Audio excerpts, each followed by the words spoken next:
Adam and Eve, unveiling the eternal symbolism of human nature and divine grace.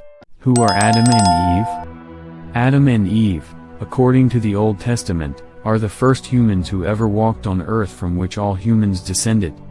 God created Adam and Eve to care for his creation, populate the planet, and have a relationship with him. The complete Bible account of the story of Adam and Eve can be found in Genesis 1:26 to Genesis 5:5. Introduction to the story of Adam and Eve in the Bible. Paintings of Adam and Eve, and the serpent and the garden in Eden. Flemish painter Peter Paul Rubens depicts the garden as described in the Bible, full with every tree that is pleasant for the sight and good for food, along with the forbidden tree of knowledge of good and evil. The story of Adam and Eve and the creation of man is probably one of the most recognized biblical stories throughout all of Scripture. It is the first story that appears in the Bible, in the book of Genesis, which details the beginnings of pretty much everything, from the beginning of sin and evil to the very first murder and death. It also features elements of the fall of mankind, a fallen state of the world, and outlines the need for a redeemer of some kind. In this article, we'll be focusing on the creation of Adam and Eve in particular, the very first humans as far as the Bible tells us.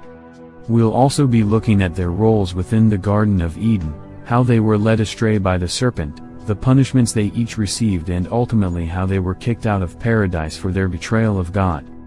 The creation of Adam and Eve, according to the Bible. Then God said, "Let us make mankind in our image, in our likeness, so that they may rule over the fish in the sea and the birds in the sky, over the livestock and all the wild animals, and over all the creatures that move along the ground."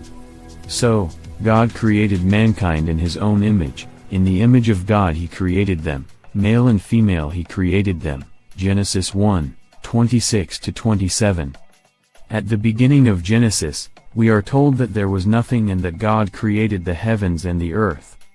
He established the night and day cycle upon the earth by creating light, and also creates the sky, the water, and the land upon it. Upon the land, he creates vegetation and plants which can produce fruit, and also introduces the sun, the moon, and the stars. After this we see God create fish and creatures of the waters before creating birds that fill the sky. God is so pleased with these creations that he decides to also create land animals that move across the terrain freely. Lastly, he creates mankind, where it was stated in Genesis 1:26 to 27, he makes mankind in his image and likeness with the intention that they will rule over the animals that he has bestowed upon the earth. We are then given even more confirmation of this in Genesis 28 through 30, which indicates that God intended for the world and all its contents to be ours, and animals and plants offer our consumption, saying, "God blessed them and said to them, Be fruitful and increase in number, fill the earth and subdue it. Rule over the fish in the sea and the birds in the sky and over every living creature that moves on the ground." Then God said, "I give you every seed-bearing plant on the face of the whole earth and every tree that has fruit with seed in it. They will be yours for food. And to all the beasts of the earth and all the birds in the sky and all the creatures that move along the ground, everything that has the breath of life in it, I give every green plant for food." And it was so, Genesis 1:28 to 30. It is chapter 2 of Genesis that sees the first introduction of Adam. We are told that neither shrub nor plant had sprouted because not only had God yet to send rain upon the earth, but there was also no one to tend to the plants either to ensure that proper growth. What's interesting here is that we get to see one of two of the first creation stories featured in Genesis. We are told in Genesis 2:7, "Then the Lord God formed a man from the dust of the ground and breathed into his nostrils the breath of life, and the man became a living being." The purpose of humans on earth. We understand here that Adam had been created then with a purpose in mind. He's not made on a whim or as a result of God's creativity, but because God had a use for him, much like those of the faith believe God has a use for everyone in their way. Adam's role here was to serve as a caretaker for the Garden of Eden, which we learned from God in Genesis 2:15, "The Lord God took the man and put him in the Garden of Eden to work it and take care of it." Adam is therefore the first human to ever commune with God in any way as far as Genesis goes. It's hard to imagine the dynamic between Adam and God, given that the Bible does not share much of what their relationship was like, whether it was like that of a father and a son or whether it was more like that of a boss and an employee. In any case, God appears to treat Adam quite reasonably. He doesn't make him do anything that appears to be too arduous, except to tend to the garden, and even allows Adam to share in the spoils, telling him that he can eat from any tree in the garden. The command given to Adam. However, in 2:15 of Genesis, God warns him not to eat from the tree of knowledge of good and evil, for if one were to eat from it, they would surely die. This is one of two trees that are named in the Bible, the other being the tree of life. The creation of the first woman, Eve. God then begins to believe that Adam shouldn't be alone. He decides that man should have a helper that accompanies him, and here, we get a glimpse of how much God cares about the man and that he takes into consideration how he is feeling. He understands that Adam, with no one to talk to, would likely have been lonely, and so decides to bring all the animals to Adam to find a suitable companion.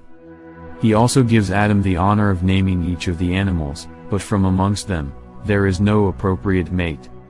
So, God puts Adam into a deep sleep, and whilst Adam is sleeping, he removes one of his ribs and then closes up the gap with flesh. From this rib God created woman, and he brought her to Adam.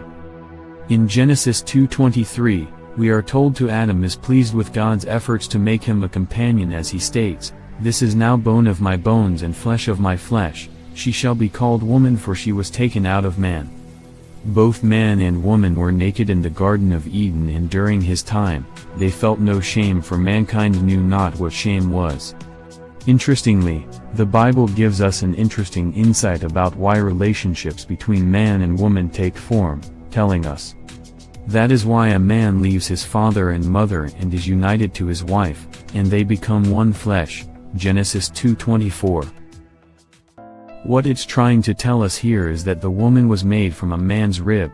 A man seeks to be reunited with that rib, thus making him whole again. The rib itself, the woman, also seeks the same unification, and so the bond between man and woman is formed on the same basis and need to be complete. The fall of Adam and Eve. In chapter 3 of Genesis, we see the downfall of Adam and Eve, simply entitled "The Fall," as we see the emergence of the serpent. Now, whilst the serpent in this passage is referred to as the serpent only, many believe that this serpent is Satan or Lucifer. Some theories on this originated from the fact that in Revelations, Lucifer takes on the form of a dragon to battle Archangel Michael and the heavenly hosts in a war for the heavens. A dragon being a serpentine creature might give some inkling as to why many people believe this.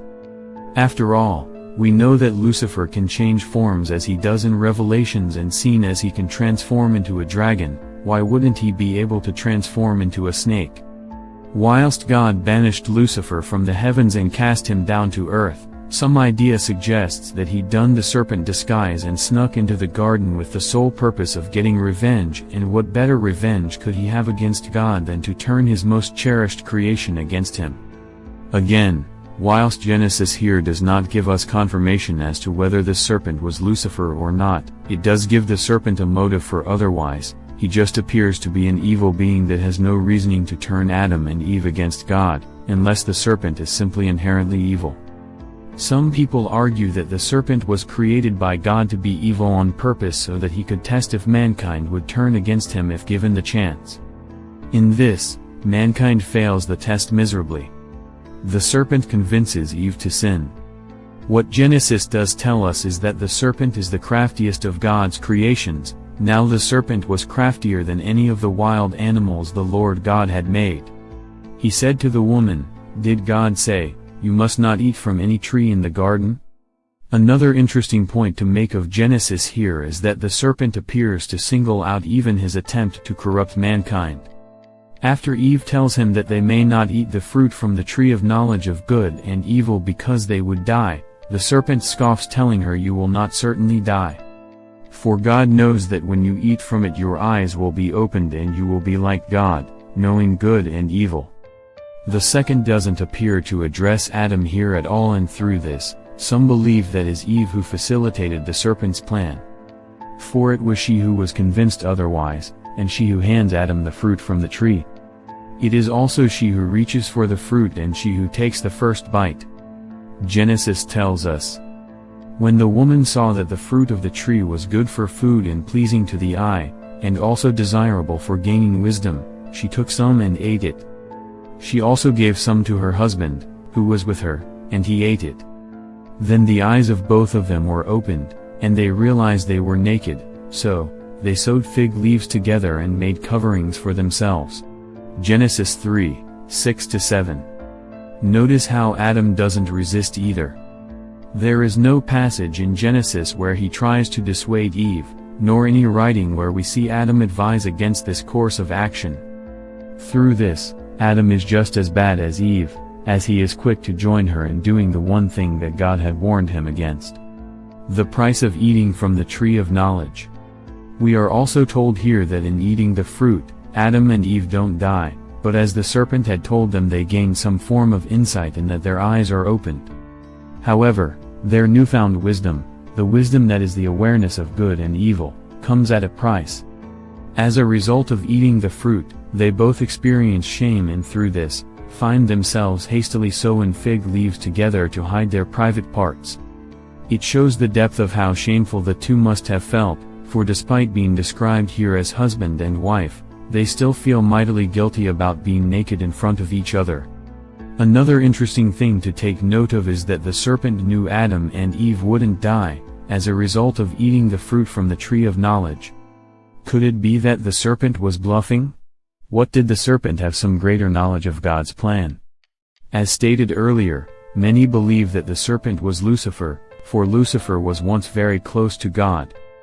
Close enough that he may have been privy to this bit of information. Others believe that God had orchestrated this whole thing.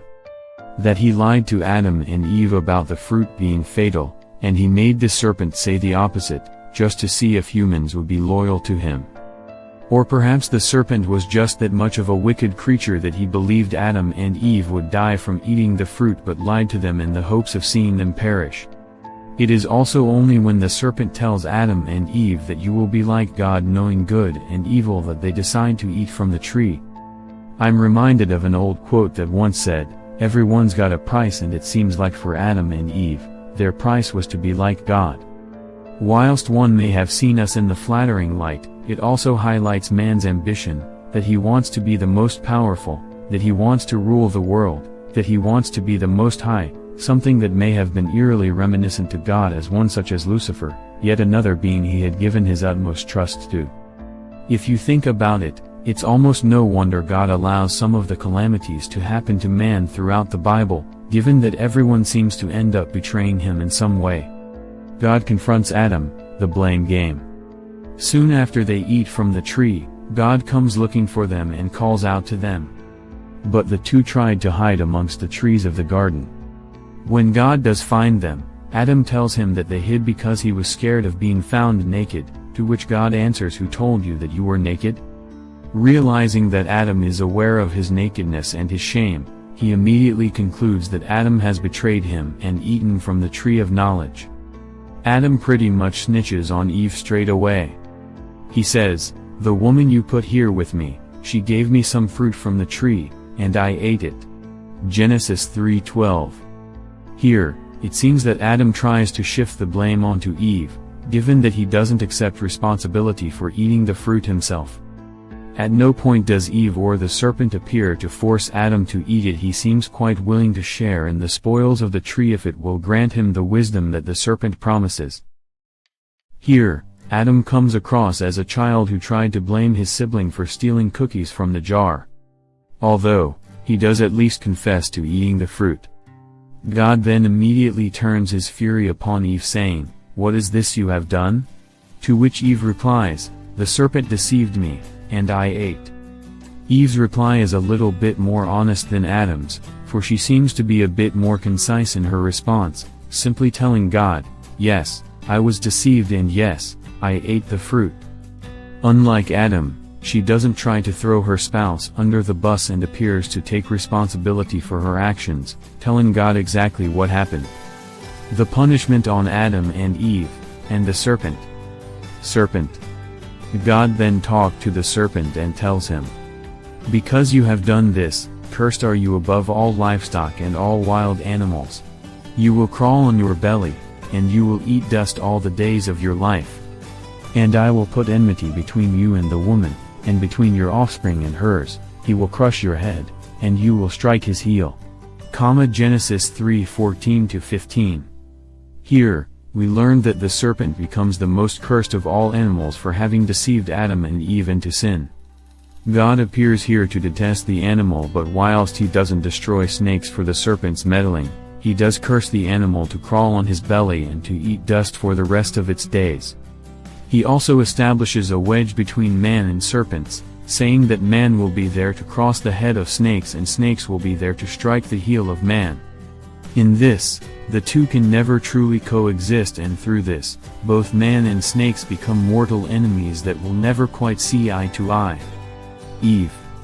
To Eve, God punishes her by saying, "I will make your pains in childbearing very severe, with painful labor, you will give birth to children. Your desire will be for your husband, and he will rule over you." Genesis 3:16. Here, we learn that due to Eve's betrayal, childbirth becomes an utter ordeal. It certainly seems like an extreme punishment for having been deceived by the serpent, and that all women who follow after Eve now have to experience, perhaps, the greatest pain on earth to reproduce. Both the serpent and Adam get off relatively easy compared to Eve, whereby the serpent is cursed to merely fall on its stomach and the Adam is cursed to have to work for his own food. Eve was also punished in that her desires as a human are taken away from her and she's there forced to be ruled by Adam. So, not only this Eve received the utmost agony in giving birth, but she's also pretty much denounced as a slave for Adam. You might say that the magnitude of each punishment is attributed to the times in which the Bible was written, a time when women were subservient and considered lesser. By this, Eve, who some might say serves as a representation for women in this story in the same way Adam represents man, comes across as a scapegoat. Her punishment is grossly disproportionate to Adam's, and the only reason I can think this is because of how women were viewed at the time that Genesis was produced.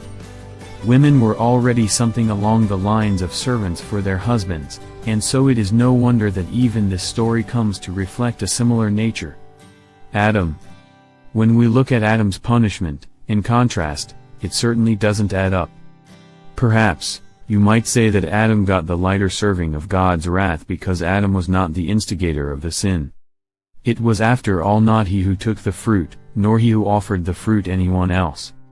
You might also say that as the firstborn, Adam was God's favorite. Notice how God gives Adam the honor of naming the animals and even gives him a companion in the first place because he was lonely. God does not appear to give Eve anything at all and shows her no favoritism or even an inkling that he cherishes her in the same way. Perhaps then, this is why we see Adam's punishment as merely an inconvenience as opposed to excruciating pain. Because you listened to your wife and ate fruit from the tree about which I commanded you, you must not eat from it, cursed is the ground because of you, through painful toil, you will eat food from it all the days of your life. It will produce thorns and thistles for you, and you will eat the plants of the field. By the sweat of your brow, you will eat your food until you return to the ground, since from it you were taken, for dust you are, and to dust you will return. Genesis 3:17-19. Here, God explains that the ground Adam walks upon henceforth will be cursed man, and that if he wants to survive, he'll have to work his ass off to ensure this. In the Garden of Eden, food was readily available as God had amply supplied for him, but going forward Adam would now need to get his food, and this meant planting seeds, growing crops and harvesting, all in terrain that was plagued by thorns and thistles. He tells him that it is only by the sweat on his face that he will eat bread. In that, if he wants to eat, he will have to work hard to do so. He tells Adam that he's on his own now and that all the benefits of getting a free meal and the comforts that came with it are now forfeit. There's also an implication here that Adam will surely die, where he might have lived forever in God's garden, for God tells him that he is dust and to dust he shall return. Not only is Adam stripped of the luxuries of instant food, but he's also immortalized and must now live with the notion that one day he will perish. Again, you might say Eve's punishment is far worse. Adam has merely taught to fend for himself, something that both men and women are capable of doing. We are all responsible for feeding ourselves at a certain point, and perhaps this is symbolic of where we leave our parents and caregivers and set out on our own to forge our paths. Perhaps by this, Adam's betrayal of God was inevitable, for it is outside of the home or the Garden of Eden that mankind's destiny begins to manifest. With the perfection of the Garden of Eden, it would have been hard for mankind to grow, given that everything would have been done for us, and in this, we would have remained the same, perhaps mere pets for God that exists mainly to tend to his garden as Adam did. Another reason why Adam's punishment isn't even that bad is that Adam was created to work anyway. God seems to punish Adam by forcing him to do hard labor, but labor is what Adam had been created for in the first place. He was tasked to tend to the Garden of Eden. Admittedly, this task was far less strenuous than, say, raising crops on the cursed land, but it's still within Adam's ability to survive in these conditions. He isn't subjected to the curse of childbirth and isn't forced to compromise his independence by becoming ruled by another, but instead, is forced to work a little harder. In a way, God allows Adam to become better than he was before. Was Adam and Eve at fault for sinning? Whilst we've spoken about the fall of Adam and Eve and that they were both led astray, are we being too harsh on them? Many of us often criticize Adam and Eve for being tempted so easily, but is it entirely their fault? If you think about it, God made Adam and Eve without the understanding of good and evil, and so when they met the serpent, they probably weren't able to decipher that the serpent was evil. They would not have found foreboding in his words and would most likely not have been suspicious of him, for they knew not of evil. Through this, the serpent's words were as neutral as God's were to Adam and Eve, and so, it's possible that whilst they ate the fruit, they did not do so out of an ambition to be like God, but merely because they didn't see anything wrong with it. Whilst God does specifically tell them not to eat from the tree, I guess we must cut them some slack given that Adam and Eve would have had their innocence and gullibility of children. You can't get mad at a child if they were to make such a mistake, because the child has never had the experience before. The child has not become weary of the dangers around him, and the child is dependent on the advice and intentions of the adults around him, regardless of their character. It is through this that we can view the story of Adam and Eve as a story of growth, in that we all make mistakes, and we all endure the punishments of those mistakes to learn from them. Notice that Adam and Eve going to live righteous lives after their folly because, like us, they learn what they have done is wrong and can make amends and become better for it. What if God gave Adam and Eve a second chance? Perhaps, if God had given them a second chance, they might very well have kept away from the tree with more effort. Although, you might also understand that God boots Adam and Eve from the garden out of caution because he no longer trusts them. Furthermore, he expels them from paradise because he knows they now have the knowledge of good and evil and isn't sure which path Adam and Eve intended to take. Notice he says in Genesis 3:22, "See, the man has become like one of us, knowing good and evil." Furthermore, establishes that man has become something new, something that can make his own decisions and decide his fate. God is also weary that now man knows he can gain more by eating the forbidden fruit. He might be tempted to do so again, only this time from another tree, the tree of life. God tells us, and now he might reach out of his hand and take also from the tree of life and eat and live forever. Here, God is aware that man could become even more powerful should he remain in the Garden of Eden, and recognizes the potential for man to do more wrong against him by consuming the fruits he had told them not to. He gets a glimpse of this new nature of man after having acquired the knowledge of good and evil, in that man is no longer subservient to his every word, but instead more likely to turn on him and use his gift to further themselves and become just like him, maybe enough like him to challenge him as Lucifer once did. We are told, "So, the Lord God banished him from the Garden of Eden to work the ground from which he had been taken. After he drove the man out, he placed on the east side of the Garden of Eden cherubim and a flaming sword flashing back and forth to guard the way to the tree of life." Genesis 3:23-24. Here, we see Adam and Eve banished from the Garden of Eden, and that God isn't taking any chances with them getting back in. He even employs a cherubim, an angelic attendant of God, to stand guard with a flaming sword, to drive man away to the ever work his way back to paradise in search of the tree of life and its fruit. This isn't an often overlooked aspect of the story of Adam and Eve, that the tree of life and what it represents is seldom ever talked about in detail. It is the one other tree that Adam and Eve did not get to taste from, nor even seem to acknowledge. It's probable that in the Garden of Eden, Adam and Eve did not consider their mortality, because they were so well cared for and had their every desire met, and so the tree of life and its fruit, which granted immortality, did not have an immediate appeal. But after eating from the tree of knowledge and gaining the understanding that living forever would make them more than human, and in essence, like God, and that they would become immortal, they would eventually yearn to have it. It is why God takes such precautions to keep man away from it after they have been cast out, because the tree of life would offer men a power that perhaps no man should ever inherit, a power that made him as infinite as God himself. Various views regarding the story of Adam and Eve.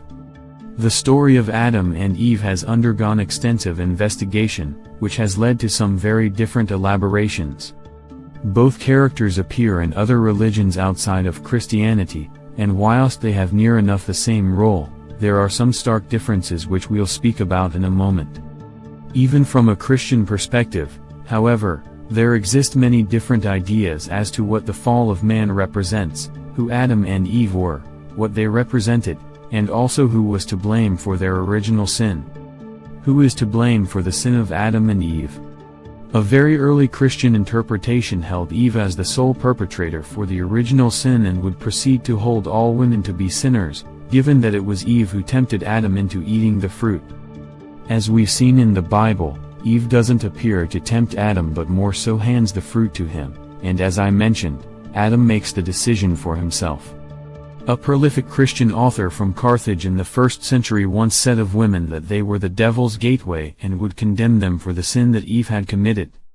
The idea of women being inherently evil was echoed throughout history, and we see inklings of this permeate as late as the 15th and 16th century, where witchcraft trials were still being conducted, something that Heinrich Kramer, the author of the Malleus Maleficarum, a well-known treatise on witchcraft, implicates that Eve's sin justified the persecution of witches, most of which were of course women. Eve's sin had major repercussions in the real world for women, for not only were they to be the attachments to their husbands as Eve becomes an attachment to Adam in that she is ruled by him, but they were often deemed as untrustworthy or prone to seducing men to sin as Eve supposedly did to Adam. We can see this in the way the serpent also takes on the form of a woman in many contemporary artworks, the very form of the woman becoming a symbol for evil. How did all humans sin? Likewise, they existed a belief based on Christian doctrine that because Adam had sinned, all of that sin became hereditary, and that every man was born into sin, and that he had to await redemption. By this, no man was born free and was also born with inherent wickedness, that he had no choice but to live with until he found salvation. As time went by, however, baptisms were introduced, and this was thought to be a ceremony that washed away this innate sin that was acquired by Adam and passed down, allowing man to live his life without the burden of Adam's folly. Islamic view on the story of Adam and Eve. However, Islam has a bit of a different take on Adam and Eve, in that there isn't a notion of Eve seducing Adam to sin.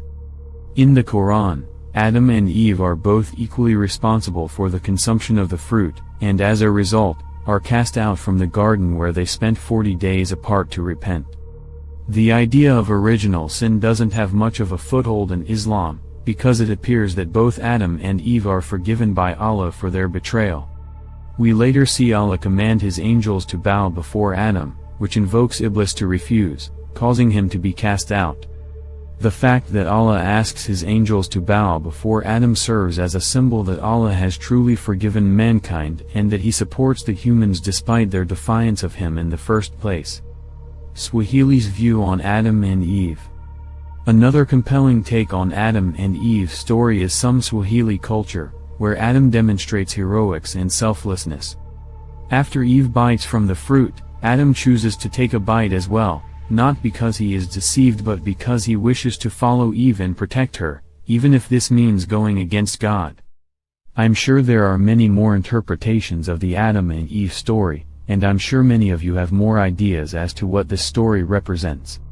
Interestingly, this is an article about Adam and Eve without a mention of Lilith. Well, if you want to read more about her, click here. Questions from readers. Who is Adam in the Bible? Adam, according to the Old Testament story, was the first man. God made him from dust and gave him a beautiful garden in which to live. Everything in the garden belonged to Adam, except for the fruit of one tree. Together with his consort Eve, Adam ate the forbidden fruit. As a result, the couple immediately lost their innocence and incurred the wrath of God. They were thrown out of the garden and had to work to survive. Who is Eve in the Bible? Eve was the first woman, according to the Hebrew creation story. She was said to have been formed from her husband Adam's rib. A serpent tempted Eve to eat the one fruit that God had forbidden the couple, and she persuaded Adam to join her. Christians have often viewed Eve's sin as a sexual failing. However, the fall also opened the way for growth and learning. Adam refers to Eve as Hawa, which is usually translated as mother of all living, or she who gives life. According to one tradition, Adam was buried in paradise and was promised resurrection, whereas Eve was buried with her son, Abel. How old was Eve when she died? The Bible doesn't specifically state when Eve died. However, given the age of when Adam died in the Bible, which is 930 years old, it would be reasonable to conclude that Eve lived to reach that age before she died. Who ate the apple, Adam or Eve? According to the story of Adam and Eve, both ate the fruit. Eve was tempted by the serpent, in which she ate the fruit and then gave some to her husband, Adam, to eat. Did Adam and Eve go to heaven? The Bible is unclear on whether Adam and Eve went to heaven. When questioned about the first couple, most scholars claim ignorance, although a minority think they got to paradise. Adam and Eve's disobedience was intentional, horrifying, and tragic in this perspective, but God's love and forgiveness were more powerful. How many children did Adam and Eve have? Although the Bible doesn't specifically mention this, Cain, Abel, and Seth are three of Adam and Eve's offspring mentioned in Genesis. However, according to scientific research, geneticists have established lineages descending from 10 sons of a genetic Adam and 18 daughters of Eve by tracking DNA patterns prevalent in humans throughout the world. How did Adam and Eve die? According to the Bible, Adam and Eve died of old age. They began to experience spiritual death, followed by physical death since they ignored what God had directly informed them and chose to trust Satan. They were thrown out of the garden by God. By putting their wants above what God had instructed them, Adam and Eve sinned, and sin entered the earth.